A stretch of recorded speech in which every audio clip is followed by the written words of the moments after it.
Hi, Bobby Larson.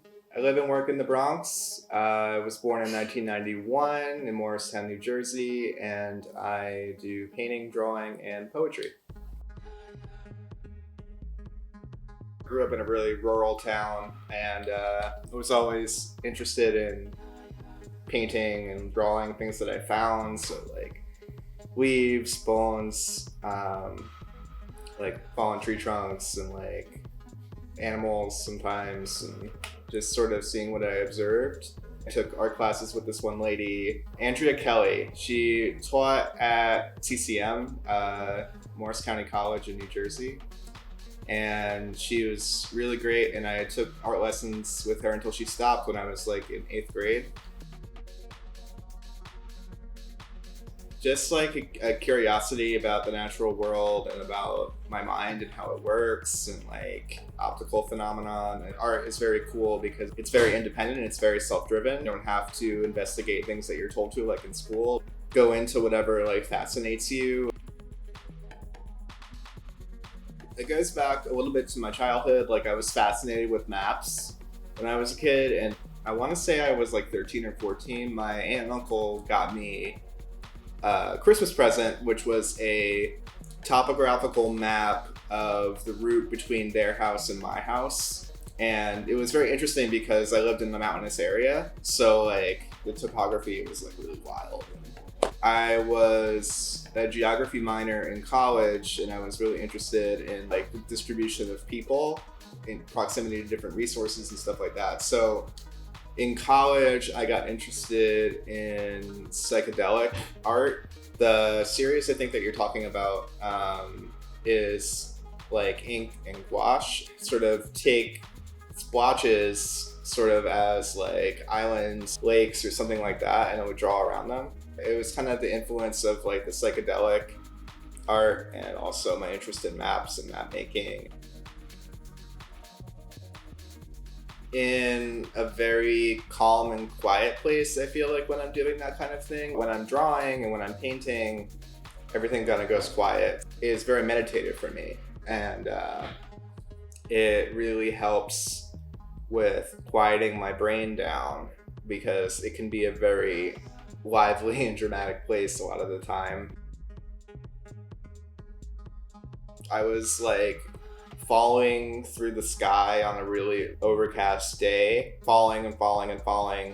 I kind of realized I was in a dream, so I was trying to cross my legs and like meditate or something. Still falling, and I was trying to focus on doing this thing that made no sense. Like if you're falling from the sky, I feel like your first reaction would be to scream and like kind of flap around and like not be calm. And I was just like calm.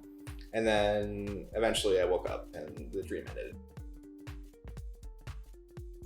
Lately, I've been looking at Sigmar Polka. Sigmar Polka is really great. He experiments a lot with different additives and like chemicals and like layers, does things with transparency, and I really like that. In my own work, I deal with a lot of layers. There's a lot of really intensive mark making, building up of textures and stuff like that. It kind of goes all over the place, but lately, the past like few months, I've been thinking a lot about his work. I would say my two favorite painters that are working now are Terry Winters and Barbara Takanaga.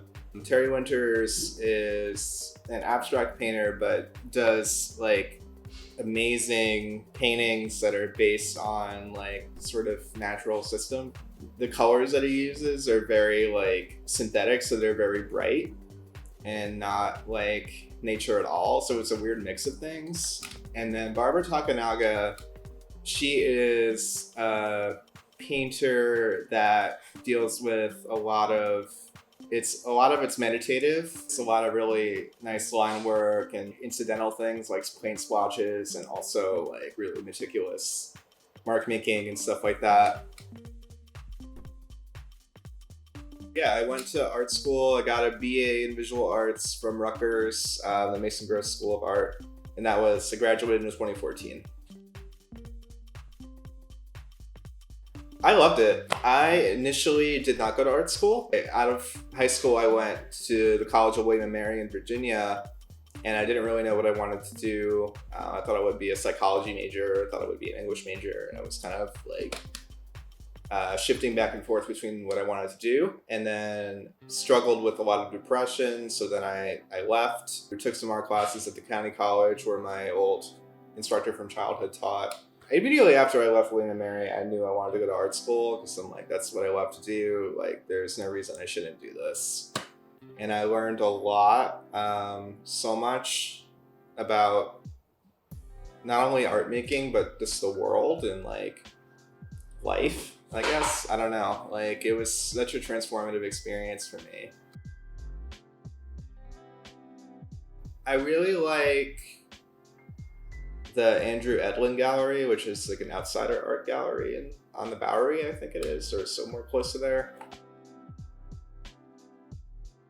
I'll watch a lot of things from like something big like Art21 or like the Louisiana Channel, which is not Louisiana like the state. It's like Louisiana, it's like a museum in Denmark apparently. And they do all kinds of interviews with artists and writers and stuff like that, and I really like them. Come as you are to the work, it sounds like sort of hokey, but I don't think people should come with like preconceived ideas or notions. I don't want to tell people what to think about it, basically. Keep making art and take care of your plants.